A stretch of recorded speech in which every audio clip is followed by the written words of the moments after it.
Donc Rennes, Saint-Malo, Sea Farmer qui sont à 50 000 derrière. Donc ils sont bien, ils sont calés du coup.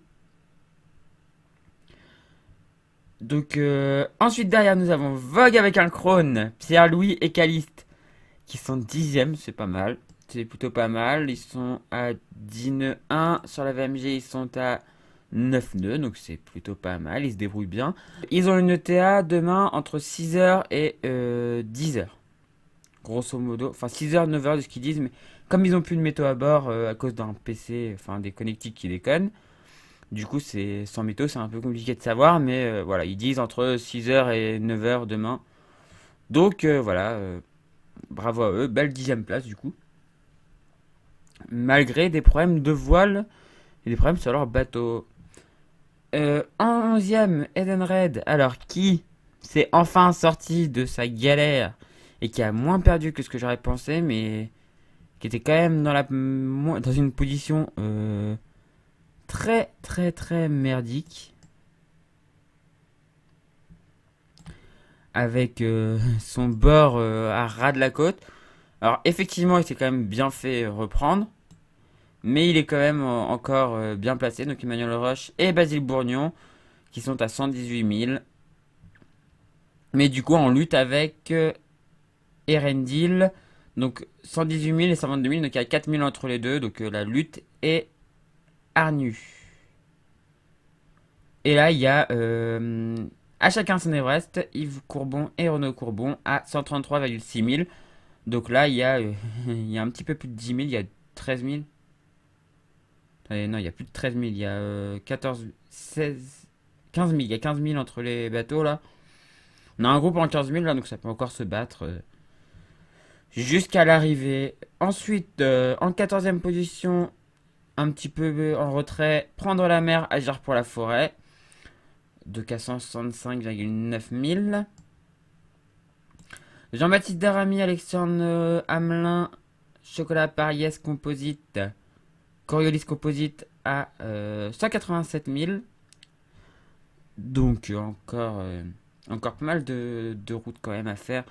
Enfin, encore pas mal de temps de mer avant d'arriver à Salvador de Bahia, mais l'arrivée s'approche. Ils ont quand même fait la plus grosse partie du parcours. Maintenant, voilà, c'est assez en ligne droite et les petites boissons brésiliennes sont plus très loin.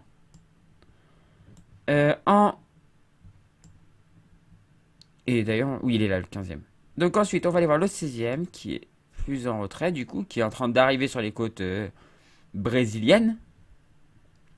Iscarine, donc le bateau allemand dont je ne prononcerai pas le nom des skippers. Distance au premier 400,9 000, donc assez loin, mais... et dans une zone tranquille, enfin, où ils n'ont pas de concurrence, donc ça va se finir tranquillement pour eux. 17e, Leclerc, Pierrick Letouzé et Simon Kervarek. Donc à 590,4 000, pareil, dans une zone tranquille, donc ils vont finir leur course tranquillement, sans trop de pression. Seulement la pression d'y arriver, quoi, de finir. Et ça devrait se faire. Ensuite, on va aller voir Morgan Urso-Pompon et Rémi Lotely. Donc Up Sailing Unis pour la planète à 736 000 du premier encore en course. Et qui sont en lutte, mais un petit peu écartés quand même. Avec. Alors, on voit que. Alors voilà, oui, je les avais pas vus, ils étaient cachés par la fenêtre. Donc, Attitude Manche qui est à 749 000. Donc, il y a.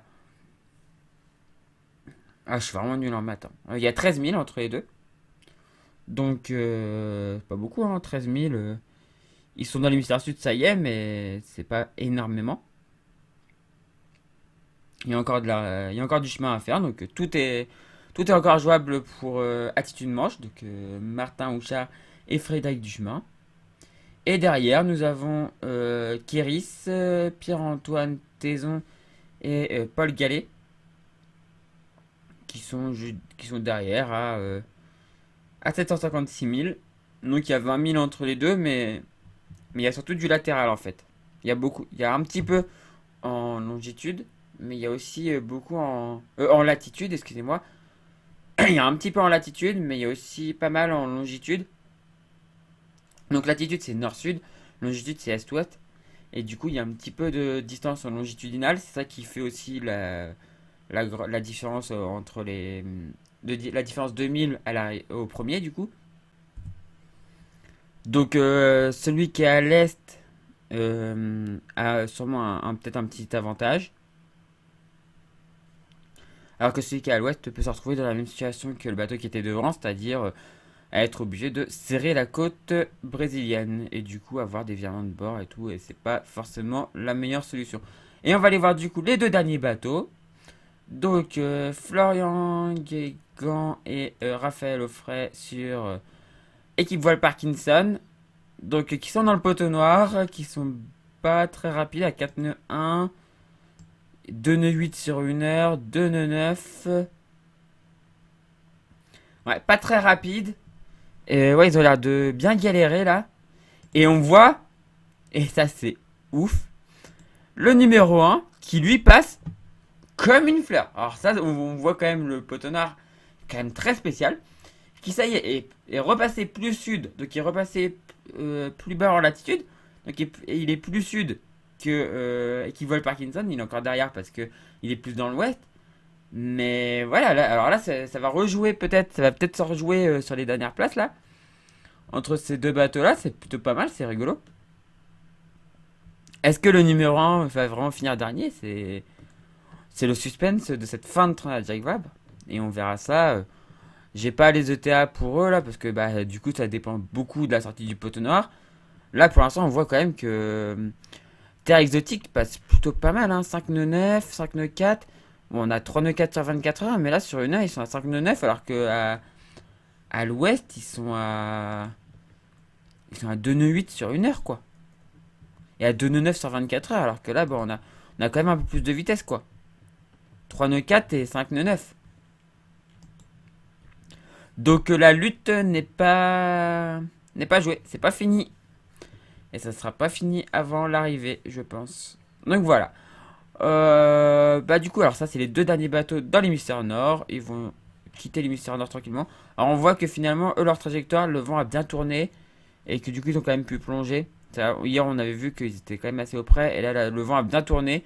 Donc ils ont bien pu plonger vers le sud et du coup passer l'équateur assez tôt pour pas se retrouver dans une situation trop galère. Mais bon, faut quand même faire attention. Et là, bah du coup ici, bah, ils vont pas tarder à ressortir hein, du poteau noir. Et surtout, bah, le numéro un va peut-être ressortir devant équipe Vol Parkinson. Donc Tarek Exotic va peut-être ressortir devant équipe Vol Parkinson du poteau noir. Et ça serait assez inattendu, on va dire. Bah voilà, du coup, c'est fini pour aujourd'hui, pour la vidéo d'aujourd'hui. Moi, je vous dis à la prochaine. Alors, je m'excuse juste, j'ai oublié de remettre en grand. J'ai eu des problèmes là sur la connexion, donc c'est un peu compliqué. Enfin, j'ai eu des problèmes de capture d'écran, donc c'est un peu compliqué. Mais bon, au moins, vous voyez comment je fais pour travailler. Vous avez là où je télécharge mes musiques libre de droit quand je mets de la musique. Et du coup, vous voyez qu'en fait, j'ai l'actualité ici. Voilà, bah du coup, si ça vous a plu, un petit pouce en l'air, un en commentaire, ça fait toujours plaisir. Euh, Si vous n'êtes toujours pas abonné, abonnez-vous pour suivre les prochaines vidéos. Et du coup, moi, je vous dis à la prochaine et ciao tout le monde.